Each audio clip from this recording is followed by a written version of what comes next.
ओम शांति। आज का प्रातः क्लास है 28 अगस्त 1968।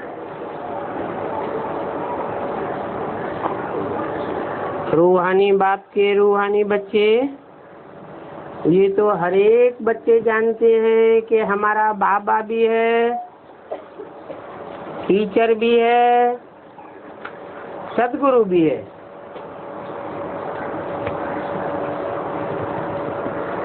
जो नहीं जानते हैं वो हमारे बच्चे नहीं है कि वो एक ही हमारा बाबा है, वो ही हमारा टीचर है और वो ही हमारा अंतिम पाठधारी सदगुरु है। बाबा जानते हैं, ये जानते हुए भी फिर घड़ी घड़ी भूल जाते हैं। यहाँ जो बैठे हैं ये जानते तो हैं, परंतु फिर भी भूल जाते हैं। और दुनिया वाले तो बिल्कुल ये जानते ही नहीं है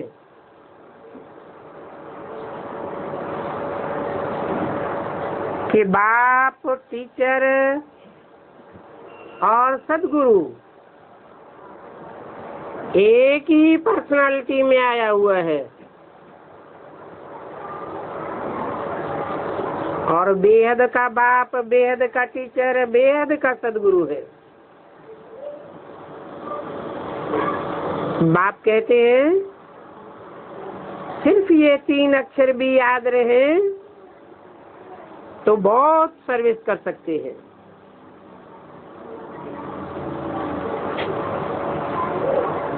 कौन से 3 शब्द? बाप, टीचर और सदगुरु, वो भी बेहद के। प्रदर्शनी में अथवा म्यूजियम में तुम्हारे पास बहुत आते हैं, घर में भी मित्र संबंधी आदि बहुत आते हैं। तो कोई भी आवे उनको समझाना चाहिए, जिसको भगवान कहा जाता है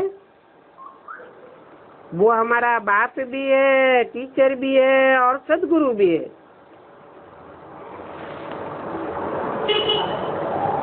ये याद पक्की हो तो भी ठीक है, फिर और कोई की याद ना आए, क्योंकि और कोई को तो ऐसे कह भी नहीं सकते हैं कि वो हमारा बेहद का बाप भी है, बेहद का टीचर भी है और बेहद का सदगुरु है। सदगुरु तो एक ही होता है।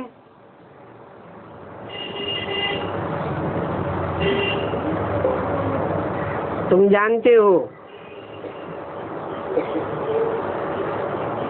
ये बात कितनी सहज है, परंतु कोई की ऐसी पत्थर बुद्धि है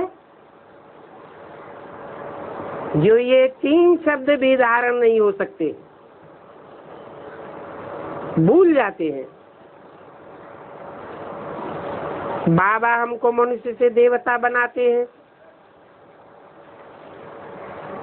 आते ही हैं मनुष्य से देवता बनाने के लिए, क्योंकि वो बेहद का बाप है ना,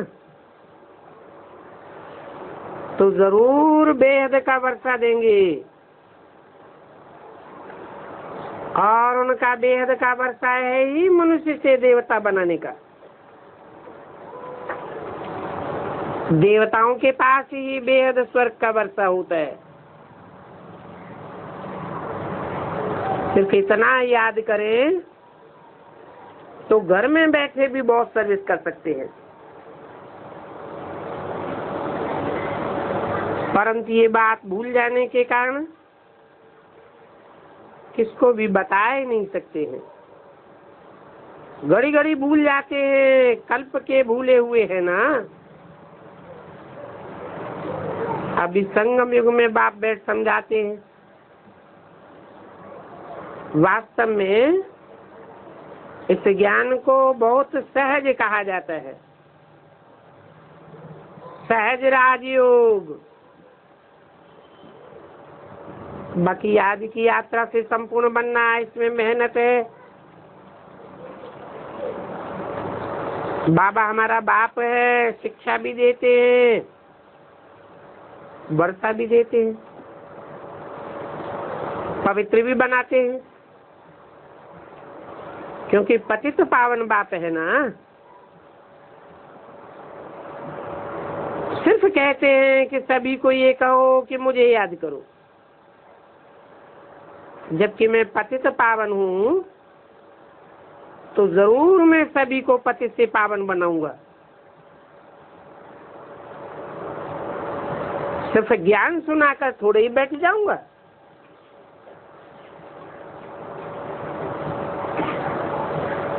ये तो बूढ़ा तन है, यह जावेंगे तो वो भी चला जाएगा।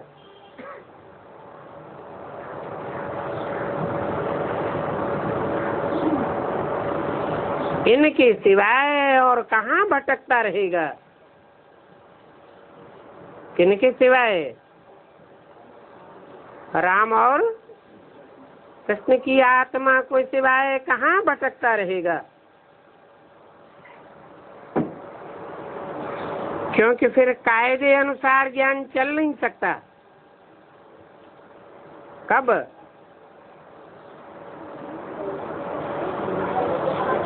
अगर हीरो हीरोइन पार्टधारी ही न हो तो ज्ञान कायदे अनुसार नहीं चल सके।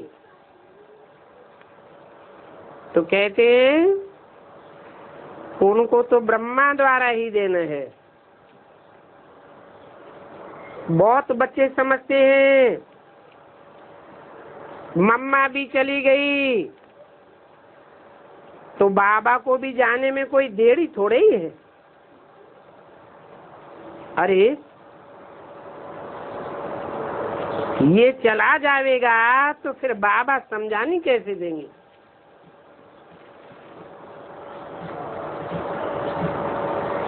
कौन चला जाएगा? ब्रह्मा चला जाएगा तो फिर शिव बाबा जो बेहद का टीचर है वो समझानी कैसे देगा और किसको देगा? क्योंकि समझाने का काम तो शिव बाबा का है, परंतु समझानी देते हैं उसको जो टेक्स्ट बुक पढ़ने वाला है। तो टेक्स्ट बुक पढ़ने वाला स्टूडेंट कौन है? ब्रह्मा बाबा।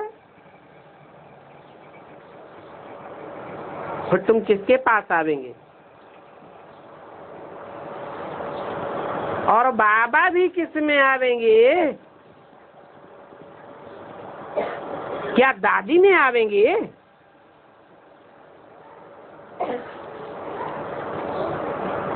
वह और कोई है जिसमें आवेंगे?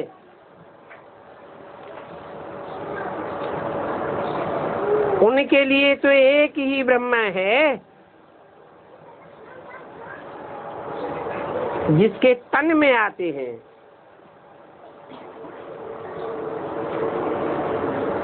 जिसके नहीं, तिनके, जिनके। एक ही ब्रह्मा है जिनके तन में आते हैं। और ये चला जाए तो किसके पास आवेंगे? तो 68 में चला गया ब्रह्मा, तो फिर आना चाहिए या नहीं आना चाहिए? है? आना चाहिए। फिर कैसे आवेगा? वो तो चला गया है न। जिसके तन में प्रवेश करेंगे उसका नाम ही ब्रह्मा रखना पड़े। फिर एक ब्रह्मा की तो बात नहीं रही। वही ब्रह्मा कोई न कोई ब्राह्मण बच्चे में प्रवेश करता है, और जिस ब्राह्मण बच्चे में प्रवेश करता है वो बच्चा भी अधूरा सरेंडर होता है या फुल सरेंडर? तो जब तन सरेंडर होता है तो तन किसका हो गया है? ब्रह्मा का हो गया। ऐसे ख्यालात भी बच्चों को नहीं करना चाहिए कि ये ब्रह्मा चला जाएगा। ऐसे ख्यालात बहुतों को आते हैं। फिर बाप कैसे पढ़ावेंगे? ड्रामा को भी समझना है। ऐसी ख्यालात होनी नहीं चाहिए। हाँ, समझने की बात है। ख्यालात तो नहीं होने चाहिए, लेकिन ख्यालात आते तो है ना कि बूढ़ा तन है,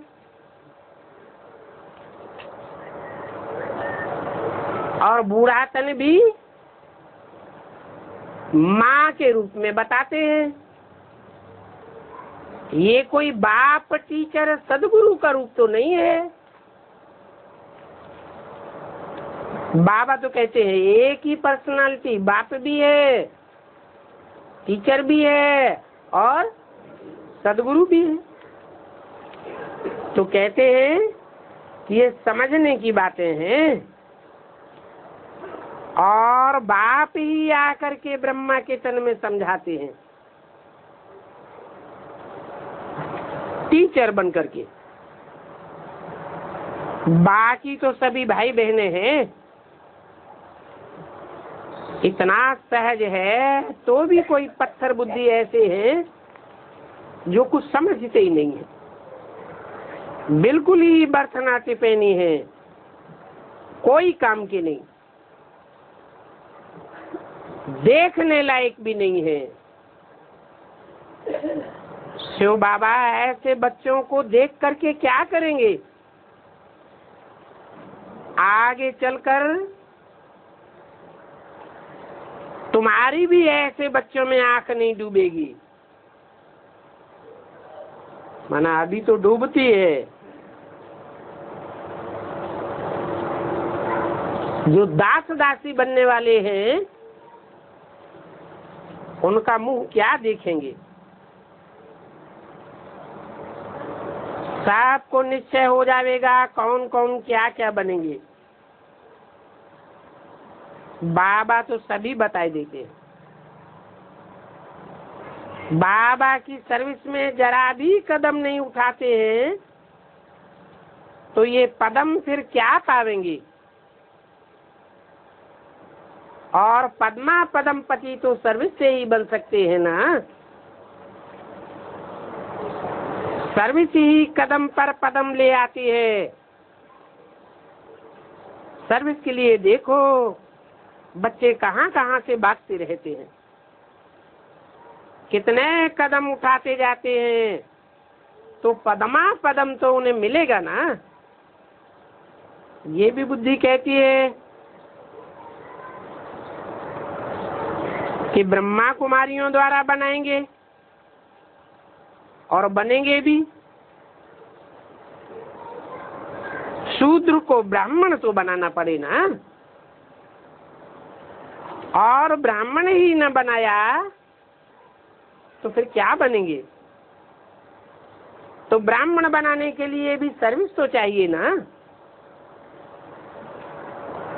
बच्चों को सर्विस का समाचार भी इसलिए सुनाया जाता है कि और बच्चों को टेम्पटेशन हो जावे, क्योंकि सर्विस से ही पदम मिलते हैं।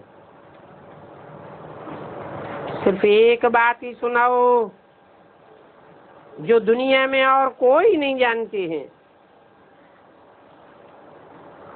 कि बेहद का बाप भी है,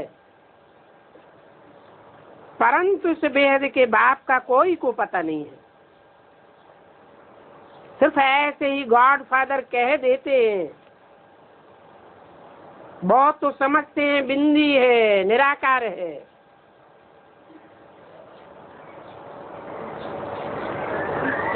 वो टीचर भी आकर बनता है, ये तो कोई की बुद्धि में है ही नहीं।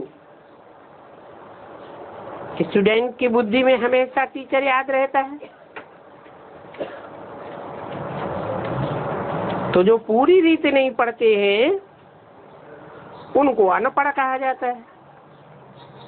बाबा कहते हैं अर्जा नहीं, तुम कुछ भी नहीं पढ़े हो तो समझ सकते हो,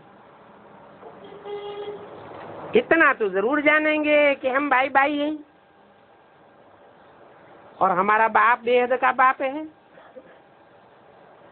बेहद अर्थात सारी मनुष्य सृष्टि का बाप, सभी आत्माओं का बाप। और बाप आते ये एक धर्म की स्थापना करने, ब्रह्मा द्वारा आदि सनातन देवी देवता धर्म की स्थापना करते हैं। परंतु अंधे लोग तो कुछ भी नहीं समझते हैं। ईश्वर अगर कभी नहीं आया होता तो फिर उनको बुलाते क्यों रहते हैं कि हे लिबरेटर आओ, हे पतित पावन आओ, जबकि पतित पावन को याद करते हैं। फिर शास्त्र क्यों पढ़ते हैं, तीर्थों पर क्यों जाते हैं। 28-68 की वाणी का दूसरा पेज, वहां तीर्थों पर बैठा है क्या? शास्त्रों में भगवान रखा हुआ है क्या? कोई जानता नहीं है तो प्रश्न कैसे पूछे, जबकि पतित पावन ईश्वर है। तो फिर गंगा स्नान आदि से तो कोई पावन कैसे हो सकता है? और पुनर्जन्म तो जरूर यहाँ पर ही लेना है। पुरानी दुनिया और नई दुनिया में फर्क तो होता है ना। पुरानी दुनिया में मरेंगे तो पुरानी दुनिया के वाइब्रेशन में ही शरीर छोड़ना पड़े। अंतमते सो गते, पुरानी दुनिया में ही जन्म मिलेगा। नई दुनिया है कहाँ?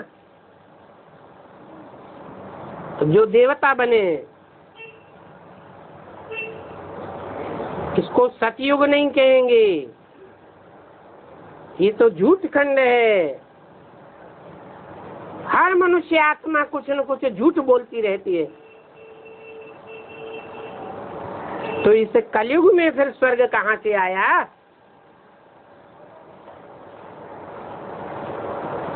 स्वर्ग में तो सब स्वाभिमानी होते हैं, स्वचिंतन वाले होते हैं, आत्मिक स्थिति वाले होते हैं।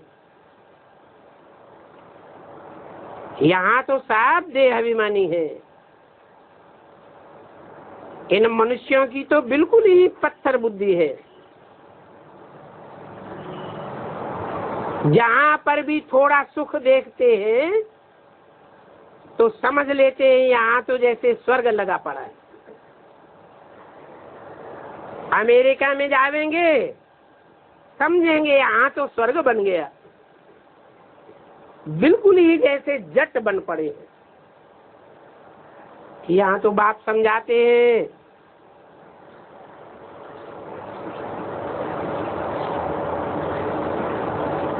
समझाने का ही काम है। बाप कोई को गाली तो नहीं देते हैं,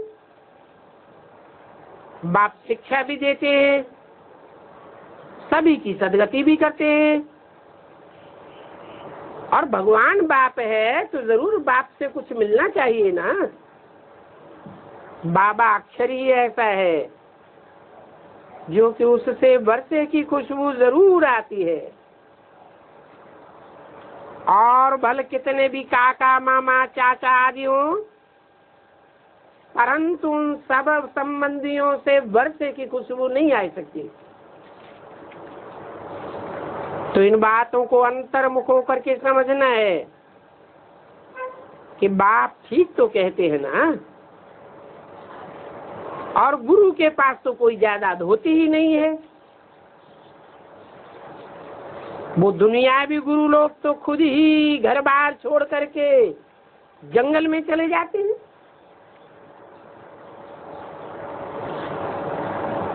दुनिया को समझते हैं झूठी माया, झूठी काया, झूठा सब संसार। झूठ की दुनिया में पैदा होते हैं तो उनको सदगुरु कैसे कहेंगे? उनके पास बाकी क्या रहेगा? कुछ भी नहीं। बल कहते हैं सदगुरु निंदक ठौर न पावे। अपने को सदगुरु समझ लेते हैं। तुम तो ऐसे नहीं कहते हो कि हम घर बार छोड़ते हैं। तुमने तो सन्यासियों का विकारों का सन्यास किया है। वो तो कह देते हमने घर बार छोड़ा है।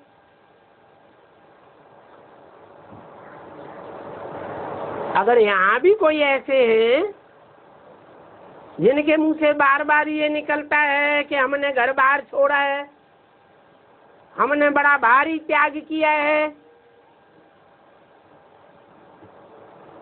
तो सन्यासियों की लिस्ट में आने वाले हैं या गृहस्थी की लिस्ट में आने वाले हैं? वो भी सन्यासियों की शूटिंग कर रहे हैं। तुम तो कहते हो हम तो सारी पुरानी दुनिया का विकारों का सब सन्यास करते हैं। नई दुनिया में जाने के लिए कितना सहज रास्ता है।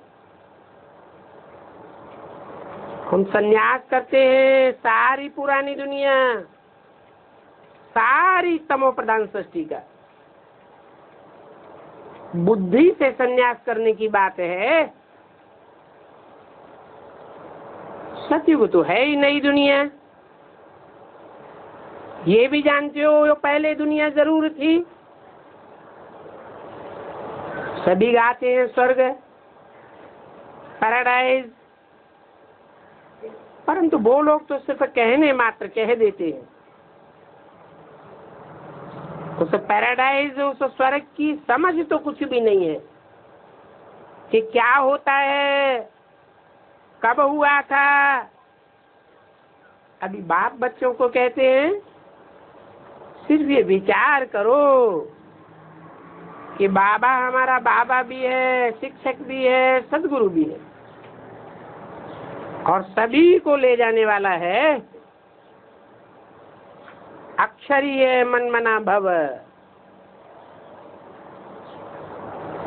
मेरे मन में समा जा, अर्थात कहने वाला निराकार है तो जरूर सबको निराकार बनाकर निराकारी दुनिया में ले जाएगा। इस मन मना भवाक्षर में सभी कुछ आ जाता है, परंतु ये भी भूल जाते हैं। पता नहीं बुद्धि में क्या क्या याद आता रहता है। नहीं तो रोज लिख करके दो कि इतना समय हम किस अवस्था में बैठे। बाप टीचर सदगुरु समझते हो तो वो ही याद आना चाहिए ना। स्टूडेंट्स को टीचर ही याद आवेगा, परंतु यहाँ तो माया आ जाती है, एकदम माया था मोड़ लेती है, सारा राज भाग ले जाती है और तुमको पता भी नहीं पड़ता है कि हम आए थे वर्षा लेने, परंतु यहाँ तो कुछ भी नहीं मिला। ऐसे क्यों कहेंगे? कहेंगे तो कि भल स्वर्ग में जावेंगे, परंतु बाबा कहते हैं ये स्वर्ग में जाना कोई बड़ी बात नहीं है। स्वर्ग में तो प्रजा वर्ग भी जाएगा।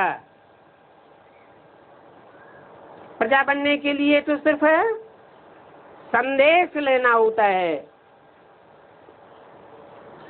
प्रजा बनने वाले कोई पुरुषार्थ नहीं करेंगे। यहाँ आए और फिर पढ़े नहीं, वो भी स्वर्ग में तो जावेंगे ना। यहाँ पर ऐसे बहुत बैठे तो है ना, समझते हैं कि चलो स्वर्ग में ही आ जावेंगे, फिर बल क्या भी बने। तो बाबा कहते हैं इनकी पढ़ाई तो नहीं हुई ना, थोड़ा भी सुना है तो उसका फल तो मिल जाता है। यहाँ तो पढ़ाई है, पढ़ाई से तो बड़ी स्कॉलरशिप मिलती है। बाप आया हुआ है ऊंच से ऊंच, तो उससे ऊंचा वर्ता पाना चाहिए, उसके लिए पुरुषार्थ भी करना पड़े। पढ़ाई याद होगी तो 84 का चक्कर भी याद आ जाएगा। भले यहाँ बैठे हैं तो भी सभी कुछ याद आना चाहिए, परंतु ये बातें बुद्धि में आती ही नहीं है। अगर याद आ जावे तो जरूर किसी को सुनावे। चित्र तो सभी के पास है, और इस शिव के चित्र पर तो तुम कोई को भी समझा सकते हो। कोई को सुनावेंगे तो कभी गुस्सा नहीं करेंगे। बोलो, आओ तो हम आपको बतावें कि ये शिव तो बेहद का बाप है। अगर नहीं है तो ये कौन है, इनके साथ क्या संबंध है, और संबंध साकार में होता है या निराकार के साथ होता है। यूं ही फालतू तो चित्र नहीं लगाए दिया है। चित्र तो साकार का ही बनाया जाता है, निराकार तो विचित्र है, उसका तो चित्र खींचा भी नहीं जा सकता। तो शिव के लिए जरूर कहेंगे ये भगवान है, और भगवान निराकारी स्टेज वाला ही होता है। उनको बेहद का बाप कहा जाता है। सर्व मनुष्य मात्र का तो बाप है ही, उसमें आत्माओं का बाप आया हुआ है, जिसको सात धर्म पिताएं मानते हैं, इसलिए वो बापों का भी बाप है। वो सबको शिक्षा देती है। हमारी आत्मा भी शिक्षा लेती है ना, आत्मा ही सब कुछ करती है। टीचर भी आत्मा ही बनती है,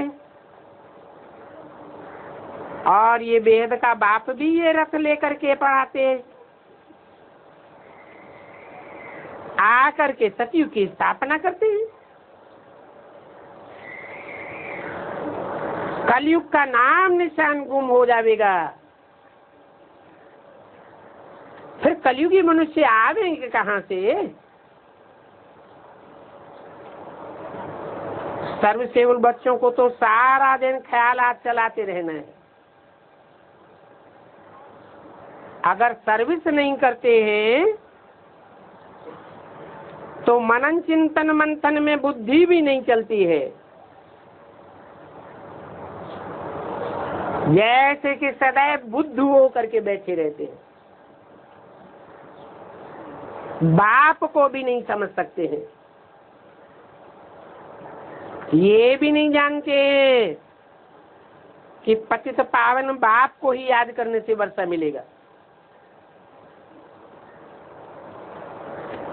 उस बाप को याद करते करते मरेंगे तो बाप की मिल्कियत सारी ही मिल जाएगी।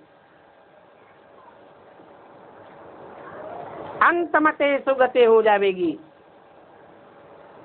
और बाप की मिल्कियत तो है ही स्वर्ग।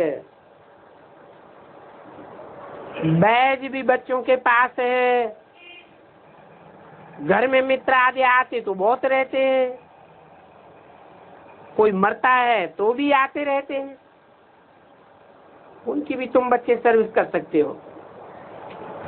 ये शिव बाबा का चित्र तो बहुत अच्छा है, बल बड़ा ही रखो। इस चित्र पर कोई भी कुछ कहेगा नहीं, किस चित्र पर कोई कुछ नहीं कहेगा।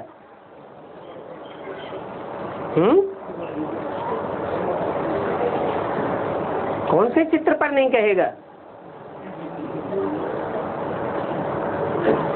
ये 32 किरणों वाला जो चित्र बनाया हुआ है उसमें समझाना पड़े कि इसमें जो ज्योति बिंदु है वो जन्म मरण से चक्र से निराकार, जन्म मरण के चक्र से निरस्त रहने वाली जो आत्मा है, सुप्रीम सोल, उसका ये बिंदु यादगार रखा हुआ है।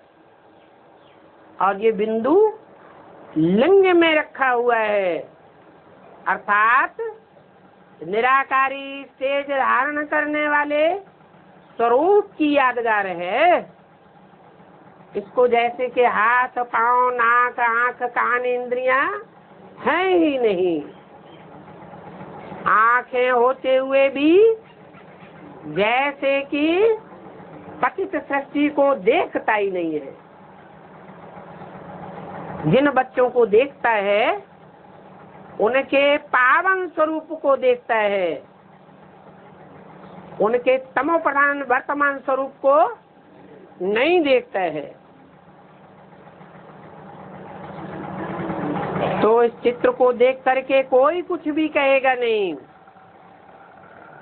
तुम बतावेंगे ऐसे नहीं कि हाथ, पांव, नाक, आंख, कान है ही नहीं, परंतु चित्रकार ने ये चित्रकारी करके दिखाया है कि हाथ, पांव, नाक, आंख, कान होते हुए भी, इंद्रियां होते हुए भी, जैसे कि उन इंद्रियों को योग बल से निरस्त किए बैठा है। तो जरूर कहेंगे कि ये चित्र तो प्रजापिता ब्रह्मा कुमार कुमारियों का है, ये गुप्त है और तुम भी गुप्त में ही समझा सकते हो। और ये शिव का ही चित्र है, इसी को रखो और सभी चित्र छिपाए दो। 28, 68 वाणी का 3रा पेज समझाओ कि ये शिव बाबा ही बाप टीचर सदगुरु है। शिव इनकी आत्मा का ही नाम है जो कि ज्योति बिंदु स्वरूप में है,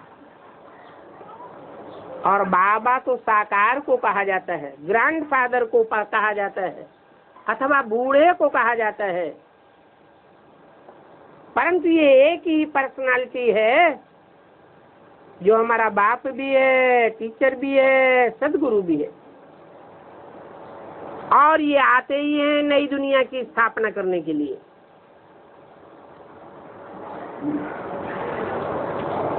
ऐसे नहीं कि आकर के ज्ञान सुना करके चले जाते हैं, ये इनका मकसद है नहीं। क्या मकसद है? सारी पतित दुनिया को पावन बनाते हैं और अपने समय पर ही आते हैं। कौन सा समय होता है इनके आने का? इनका समय वो ही होता है जब सारी आत्माएं मनुष्य सच रूपी रंगमंच पर उतर आती है।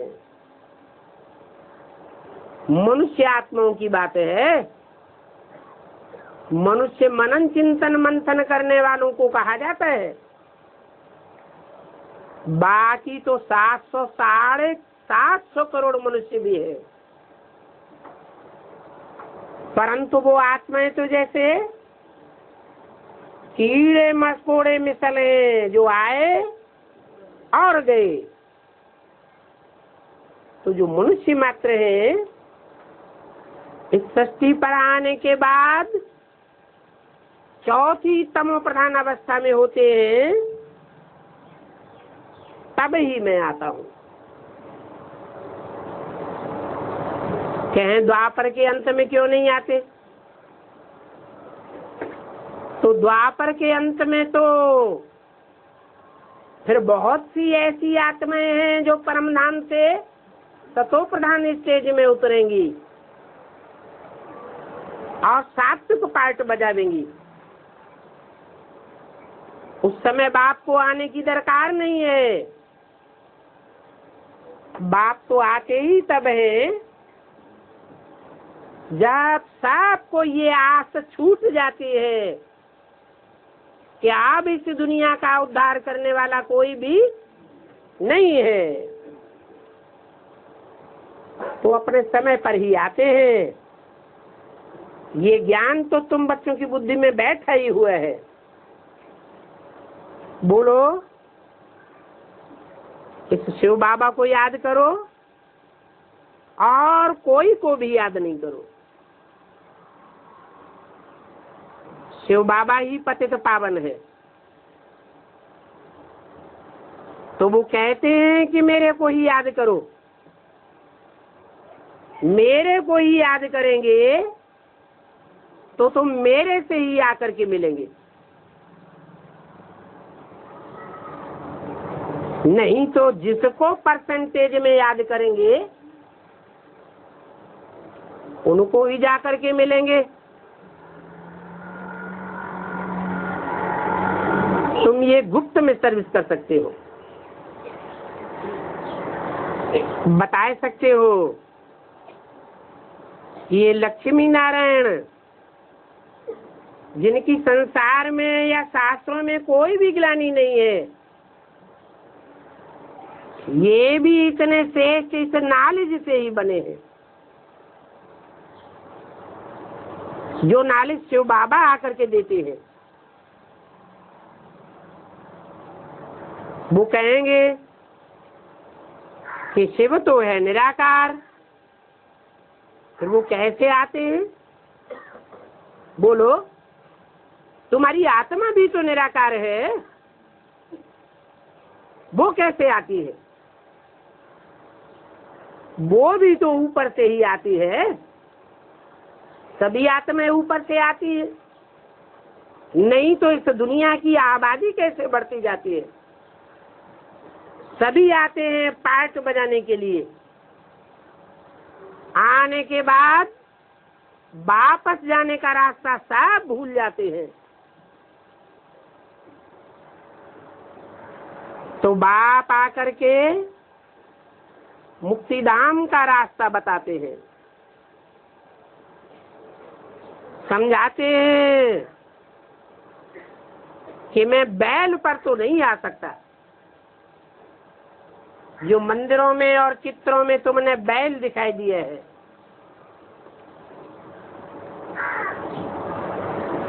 अरे बैल पर आऊंगा, बैल तो जानवर है, जानवर बोलेगा कैसे? कैसे बोलेगा? हैं? क्या बोलेगा? अरे मनुष्यों की भाषा बोलेगा, फिर तुम समझोगे कैसे? ज्ञान सुनाने के लिए तो जरूर मनुष्य तन में आना पड़े। फिर शास्त्रों में और चित्रों में बैल क्यों दिखाया है?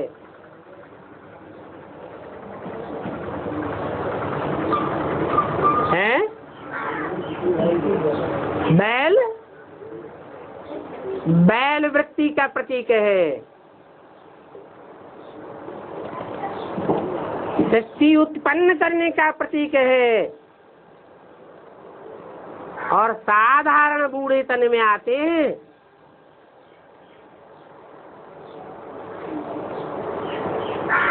फिर आप ही खुद ही पूछते पूछते मुझ पड़ेंगे।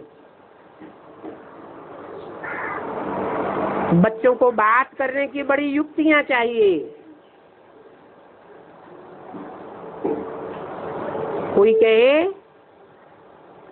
कि तुम भक्ति नहीं करते हो, बोलो हम तो आत्मा हैं, हमने जन्म जन्मांतर बहुत कुछ किया है और सभी कुछ करते हैं, भक्ति भी हम करते हैं, ज्ञान भी हम लेते हैं और बेहद के सन्यासी भी हम ही बनते हैं। युक्ति से चलना बोलना होता है। किसी को उठाने के लिए सोचना चाहिए कि क्या युक्ति रखें, जो कोई भी हमसे ज्ञान सुनते समय नाराज न हो जावे। कोई को नाराज नहीं करना है। गृहस्थ में रहते सिर्फ पवित्र रहना है। तुम कहते हो कि बाबा हमको सर्विस नहीं मिलती है। अरे सर्विस तो तुम बहुत कर सकते हो। गंगा जी पर जाकर बैठ जाओ, बोलो ये पानी का स्नान करने से क्या फायदा? ये पानी का स्नान करने से तो ये स्थूल कपड़े साफ होंगे, ये विनाशी कपड़े साफ होंगे,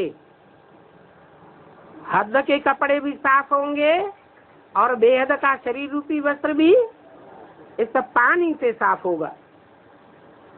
परंतु शरीर को चलाने वाली आत्मा तो साफ नहीं हो सकती। क्या पानी में स्नान करने से तुम्हारी आत्मा पावन बन जाएगी? आत्मा तो मन बुद्धि को कहा जाता है। शरीर में से आत्मा निकल जाती है तो सारी इंद्रियां तो मौजूद रहती हैं, शरीर भी मौजूद रहता है। फिर क्या चीज चली जाती है? बोलो ये मन बुद्धि की पावर ही आत्मा है। इस मन बुद्धि को ज्ञान से ही पावन बनाया जा सकता है। ये ज्ञान जल है, जैसे स्थूल जल से कपड़े साफ होते हैं, वैसे इस ज्ञान जल से आत्मा का मल साफ होता है। फिर जल से ही सब कुछ नहीं होगा। जल तो सिर्फ खाए हुए अन्न को पचाने का निमित्त है। ज्ञान जल मिलता है तो मन बुद्धि शुद्ध बनती है। शुद्ध बुद्धि परमात्मा बाप को पहचानती है। फिर बाप की याद से हमारी आत्मा पावन बनती है। बाकी सब पानी से पावन कोई नहीं बनेगा। बोलो कि तुम तो भगवान को कहते हो पति से पावन आओ, बुलाते हो ना कि आकर के हमको पावन बनाओ। फिर वो परम पिता परमात्मा पतित पावन है या ये पानी पतित पावन है? ऐसी नदियां तो दुनिया में बहुत हैं। बाप तो पतित पावन एक ही है और नदियां तो ढेर की ढेर हैं। ये सब पानी की नदियां हैं। पानी का मंथन करने से कोई भी सार नहीं निकलने वाला है। भगवान बाप तो अमृत रस देते हैं। जिसे मंथन करने से सार निकलता है। ये पानी की नदियां तो सदैव ही है,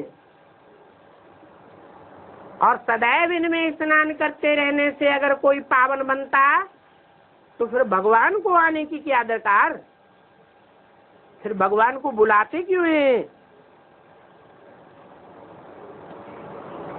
तो बोलो, बाप को तो पावन बनाने के लिए एक ही बार आना पड़ता है। जब सारी दुनिया कलयुग में पतित तमो प्रधान बन जाती है, तब आकर के सबको सतो प्रधान बनाते हैं, और आते ही हैं पुरुषोत्तम संगम युग पर। बताते हैं कि पुरुषों में अर्थात आत्माओं के बीच में उत्तम उत्तम आत्माएं कौन सी हैं?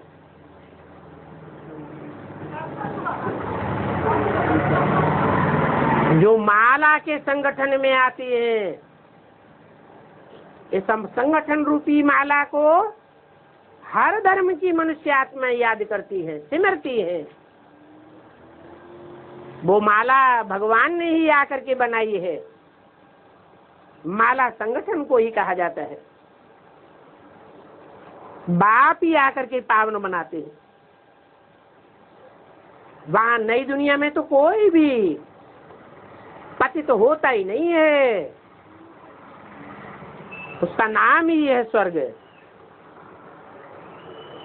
नई दुनिया स्वर्ग और पुरानी दुनिया नरक। स्वस्थिति से बनता है स्वर्ग और पर से बनता है नरक। पर है रावण, पर है प्रकृति, पर है माया। आत्मा है स्व, और आत्मा का बाप भी है स्व। इस संगम का भी तुम बच्चों को पता है। बाप तो अनेक प्रकार की सर्विस की युक्तियां समझाते रहते हैं। बुद्धू भी नहीं बनो।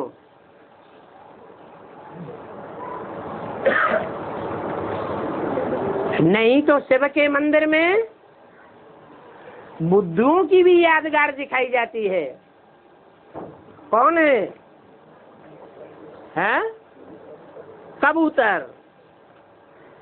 ऐसे बुद्धू हैं कि शिव के मंदिर में रहते भी हैं और शिव के सर के ऊपर ही गंध करते रहते हैं।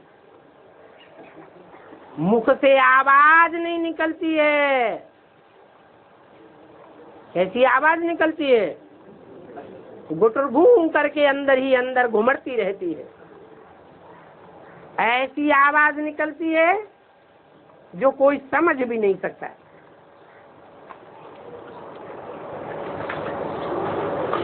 तो बाप कहते हैं बुद्धू भी नहीं बनो।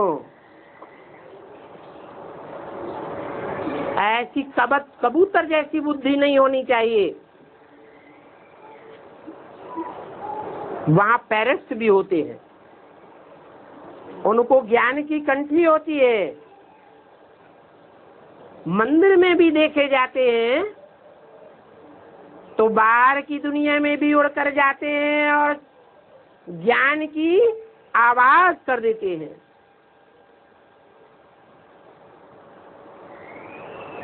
पैरट्स पढ़ते हैं और वो पैगाम भी पहुंचाते हैं। कबूतर पैगाम पहुंचाने वाले नहीं हैं। हाँ, उनके गले में पैगाम बांधा जाता है। कहते हैं ना, गले पड़ गया। गले पड़ गया अर्थात सेवा करने की स्थिति में नहीं होते हैं। उनके गले में जैसे कि बांध दिया जाता है। क्या मतलब हुआ? इसका मतलब ये हुआ कि एडवांस ज्ञान में आने वाले, कंठी ज्ञान की धारण करने वाले जो पैरेट्स है, वो तो शिव के मंदिर में थोड़े समय जाकर के ज्ञान लेते हैं, सुनते हैं, और सारी दुनिया में ज्ञान की आवाज, बाप की आवाज फैलाए देते हैं। लेकिन जो वहां बैठ करके बाप के घर में गंध करने वाले कबूतर हैं, उनको उस एडवांस ज्ञान का मुकाबला करने के लिए जबरियन गले में जैसे घंट बांधा जाता है।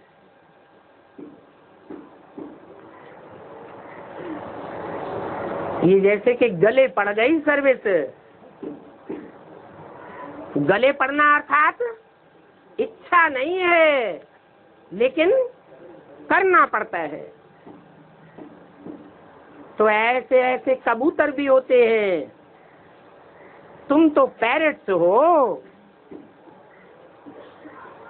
तो कबूतर बुद्धि नहीं बनना है। तो समझो कि ऐसे तो नहीं है कि परमात्मा का पैगाम ऊपर से कबूतर ले आवेगा।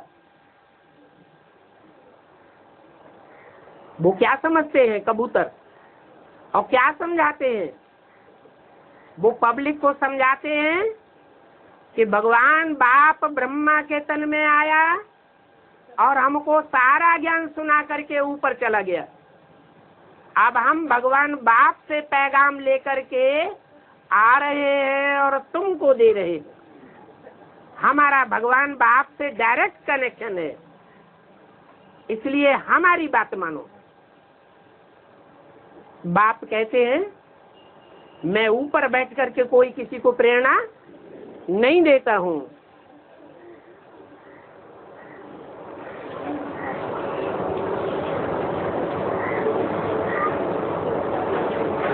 नेहरू को भी शौक था, ये भी सिखाते हैं।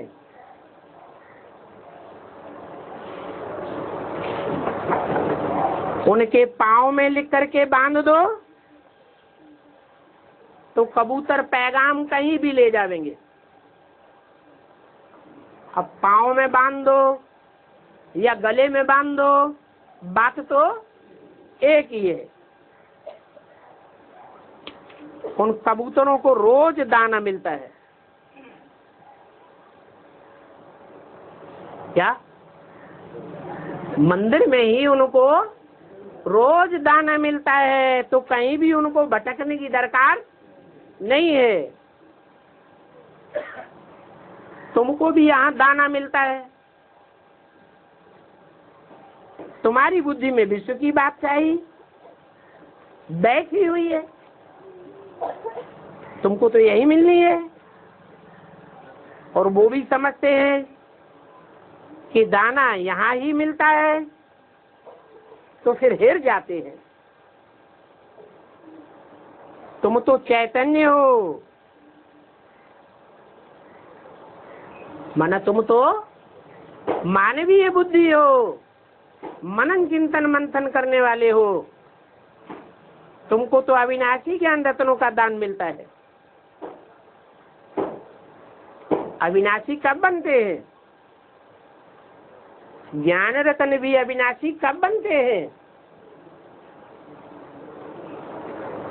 अरे खाया हुआ भोजन चबाएंगे तभी तो खून बनेगा।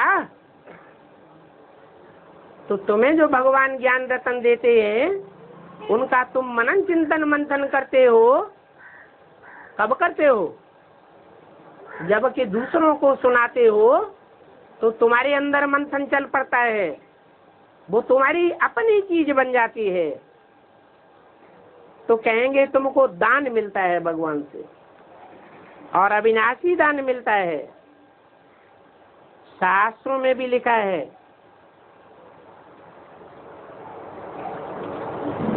कि चिड़ियों ने क्या किया? सागर को सुखाई दिया है। शिव बाबा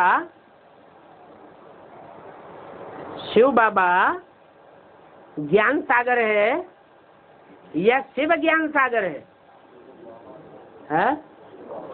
शिव बाबा ज्ञान सागर है। शिव ज्योति बिंदु को ज्ञान सागर नहीं कहेंगे। तो चिड़ियों ने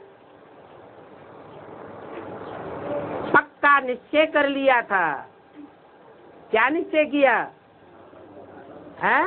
सागर में से एक एक बूंद उठाती थी और जमीन पर डाल देती थी, और लंबे समय तक ये प्रक्रिया उनकी चलती रही। सागर से लेना बूंद बूंद और धरणीवासियों को देते जाना। लंबे समय की प्रक्रिया देख करके एक ऋषि को रहम आ गया। तो उन्होंने देखा कि ये चिड़िया तो एक जन्म तो क्या अनेक जन्मों तक ये प्रक्रिया में लगी रहेंगी, तो भी ये सागर सूखने वाला नहीं है। तो उन्होंने सारा सागर ही पी लिया।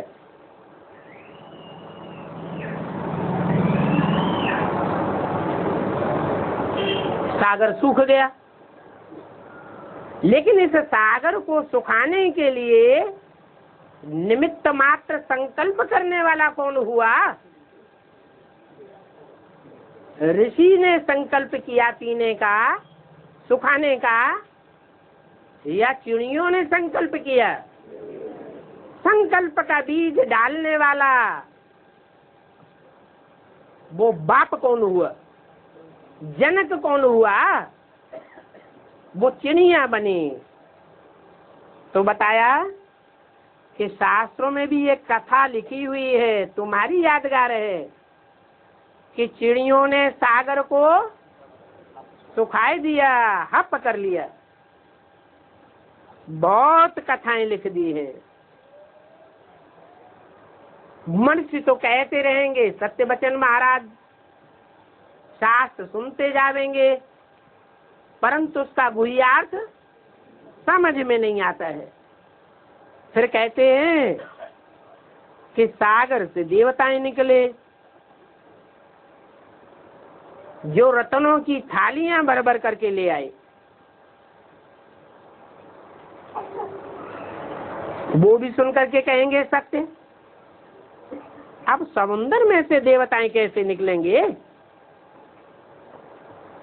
ये तो कोई चैतन्य ज्ञान सागर है, जो ज्ञान रत्न देते हैं। उन ज्ञान रत्नों को धारण करने वाले देवता बनते हैं। वो तो समझते हैं कि समंदर में मनुष्य अथवा देवताएं रहते हैं, कुछ भी समझते नहीं है। जन्म जन्मांतर झूठ ही झूठ पढ़ते आए हैं और झूठा ही सुनते रहते हैं। इसलिए कहते हैं कि झूठी माया झूठी काया। सच्चे और झूठे संसार में कितना रात दिन का फर्क होता है। झूठ बोलते बोलते इंसॉल्वेंट बन पड़े हो, कितनी ग्लानि करते आए हो। सबसे जास्ती ग्लानि के है ईश्वर की, सर्वव्यापी है। ये झूठ बात भी है और बाप की ग्लानि भी है। तुम कितनी युक्ति से समझाते हो? ये सर्वव्यापी कहना बाप की ग्लानि है। तुम ये बातें समझाते हो तो फिर कोटों में से कोई की बुद्धि में बैठता है तो बहुत सहज है। इसका नाम ही है सहज ज्ञान, सहज राजयोग। बाप टीचर गुरु को याद करने पर अपना वर्षा भी याद आ जाएगा। तो फिर अपनी जांच करनी है कि हम सच बाबा को याद करते और कोई तरफ हमारी बुद्धि जाती है। तुम्हारी बुद्धि को अभी समझ तो मिली है ना, कितनी मीठी मीठी बातें बाप समझाते हैं, युक्तियां बताते रहते हैं। तुम कोई को भी बैठ समझावेंगे, फिर तुम्हारे दुश्मन भी नहीं बनेंगे। बताओ, शिव बाबा ही तो तुम्हारा बाप टीचर सदगुरु है, उनको ही तो याद करना है। परंतु इस रथ को देख करके कितनी ग्लानि करते हैं, कितनी गालियां देते हैं। तो तुम बच्चों को समझाने की युक्तियां रचनी चाहिए। ब्रह्मा के चित्र पर तो बहुत ही चढ़ते हैं, तो बोलो अच्छा ये चित्र मत रखो। जब वो चित्र हटाए देंगे तो आप ही इस बात को मान जाएंगे। बोलो, इस शिव बाबा से तो बहुतों का फायदा हो सकता है ना। तो एक बाप के सिवाय और कोई को याद नहीं करो, और संग तोड़ते जाओ, एक संग जोड़ते जाओ। ये हैं किसी के कल्याण की युक्तियां। बोलो कि बाप को याद नहीं करेंगे तो पावन कैसे बनेंगे। तो घर में ही बैठे बैठे तुम बहुत सर्विस कर सकते हो, बहुत मित्र संबंधी आदि तुमको मिलेंगे। भिन्न भिन्न युक्तियां रचते रहो, बहुतों का कल्याण करो। तुम्हारी बुद्धि में तो बैठा हुआ है कि हट्टी तो एक ही है, बेचारे कहाँ जावेंगे। अच्छा, बाप दादा का याद प्यार, गुड मॉर्निंग, नमस्ते।